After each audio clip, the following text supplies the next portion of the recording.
welcome to my channel, Coco Carmen Delights. And today, what we're going to be discussing is your 2-week pre-op diet for bariatric surgery. So, as you can see, I am feeling a little festive. I'm just in a little Mardi Gras mood. Party.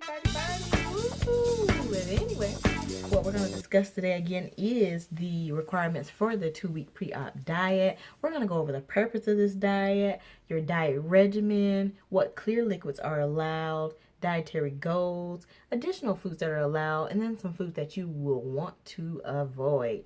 So first, starting off, purpose of the diet. So the purpose of this diet is to shrink your liver size by depleting the glycogen storage.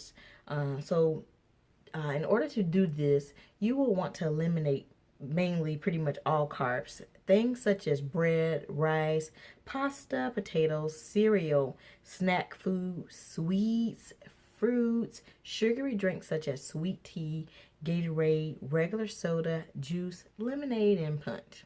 Basically all the bad stuff. You do not want to consume this. You definitely want to make sure you're actually following the 2-week diet if your doctor is putting you on this, because the purpose of this is to shrink your liver again, and you would not want to get on the table and the doctor notice you haven't been on the diet, because generally if you're obese, your liver will also be obese and you will have a fatty liver. You would not want them to slash through the liver trying to get to your stomach. So the doctor is asking you to go on the diet to shrink the liver, to make the procedure a lot easier and smoother. So diet regimen, generally the doctor will make sure you are consuming lots of protein, and a lot of doctors recommend getting some of that protein in by consuming shakes, whey shakes. So for an example, it would be like Premier Protein. I've done the Atkins Lift because the Premier Protein can be kind of expensive. Walmart, I think, has like 4 of them in a container for like $7 or $8, and that can be a little expensive sometimes, having to constantly buy those. So I got the Atkins Lift. I think they had like some type of value pack where you can get like 10 of them or 8 of them for like $10. So that just works out better for me, and they aren't as thick as the Premier. Now the Premier, given that you're about to be switching over from being able to eat whatever you want to a strict liquid diet, the Premier may be more filling because it is a little thicker than the Atkins Lift.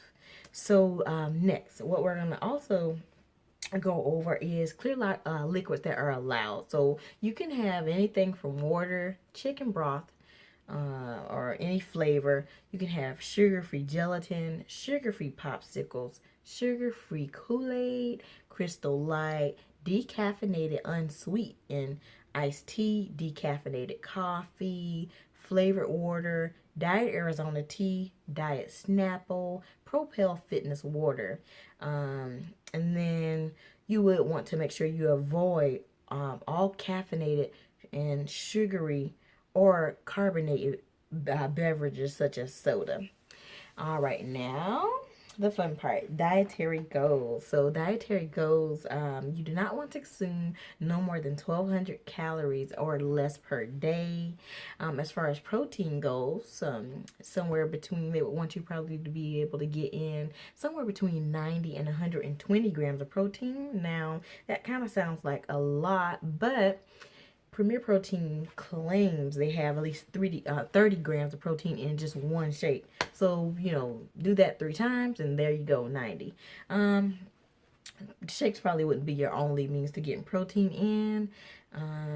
You would also, you can consume food to get protein in, meat, that kind of thing. So, now we're going to go over some additional foods that are allowed if you are not on a strict just liquid. So for example, my doctor office, they allowed me to have solids as well, but just really sparingly. So we'll go over some cooked non-starchy vegetable options. So you can have things such as asparagus, broccoli, green beans, Brussels sprouts, cauliflower, zucchini, mushrooms, and peppers. So that's a nice little variety in case you get bored with this whole diet thing. As far as raw non-starchy vegetables, so you can consume up to 2 cups of raw non-starchy vegetables, things such as carrots, tomatoes, cucumber, celery, leafy greens such as romaine or iceberg lettuce, spinach or field greens, and then you may add up to 2 teaspoons of dressing to your salad. So what I did was Walmart had like this really big vegetable tray, and I think it had just like gone on sale. It was like double the size the one I would normally get when I would meal prep, but it was only like $6. So I got that one, and it lasted me the whole entire 2 weeks. So my friends was coming over, and we were getting those vegetables and just tearing them up. I swear, vegetables are like your best friend. Like generally, if you don't like it, when you're starving, anything tastes good, and those vegetables was giving me complete life. You hear me, though? Anyway, now what we'll talk about is some protein options. So you are allowed to have only one per day, and then I'll go over what those are. So for an example, you see my hand? Circle. So you can have about 3 to 4 ounces of cooked chicken, beef, pork, turkey, fish. So again, hand, palm of your hand, nothing bigger than that. Don't go and have a big steak, okay?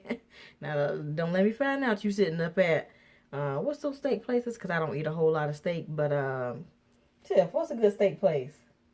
Longhorn. Yeah, don't let me find out you at Longhorn chowing down on a big steak that's bigger than 4 ounces. I don't know how much they'll give you anyway. Because they'll probably cost you an arm and a leg, but you know what I mean. Now, 1/2 cup of cottage cheese is a option. 1/2 cup of plain Greek yogurt, 2 boiled eggs, 1/4 cup of nuts, 2 teaspoons of peanut butter, or 2 ounces of hard cheese, such as cheddar or Swiss cheese. Now, this you want to be careful with because I don't know about you, but I have to have my meats. So if you decide to have 2 boiled eggs in the morning, you're not supposed to go back later on and have meat with the vegetables. You can't, because now you're getting double in the amount. One of these a day, okay? And then last but not least, let's go over some foods that you are to avoid. So as far as the starchy vegetables, it would be things like potatoes, corn, beans, peas. All of those are considered starchy vegetables, and they could kind of interfere with the whole process of shrinking the liver.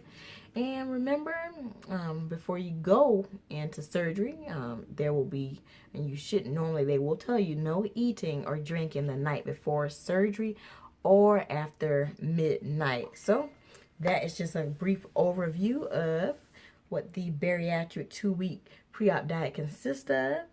If anybody has any tips or comments that they want to add in the comment section, feel free to do so. And that's it for today, folks. Thanks for joining. Good luck to all my sleevers and their journeys. Bye-bye. Love, love, love. Don't